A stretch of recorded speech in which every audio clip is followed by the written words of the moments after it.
مساكم الله بالخير. نحن وصلنا لهذه المناطق، وصلنا لحد هني بعد هذا الجهد وبعد هذا الجهد، والحبايب هني طاحوا يندسون، ما طاحوا يدخلوننا. حاولنا نبرز، حاولنا نعرض الظهر، حجب هذا حجب هذا، تليفوننا لا تفتح، بعدنا ما تفتح، هاتوا التصاريح وهاتوا التصاريح. قلت لهم المسؤول، قالوا كل مسؤول موجود.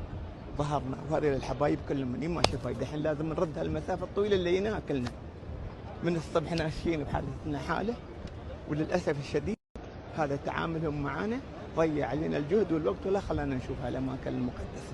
هالمسؤولين موجودين هذم قدام يصد منا كلهم. شوفوا اكو ساعه ارسل. فاحنا جايين اليوم عشان نراويكم اشياء مختلفه ومنوعه ومتعدده من هذه الاماكن المباركه. لكن للاسف الشديد هناك عصلقوا وما طاعوا يدخلوننا مول. راويناهم الكروت، راويناهم تذاكر القطار، راويناهم تذاكرنا السفر اللي جايين من اجلها، واصبح لا، تاخرتوا على الموعد وسبقتوا الموعد وما نمكن ندخل وما نمكن.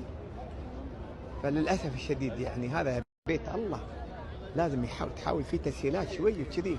انا ما بنتقد حد ولا بنتقد حد، لكن احنا باذلين ناشين من الصبح اليوم وجايين من اجل هذا المكان، وباذلين كل قصارى جهدنا، وانا بعد شخصيا موجود.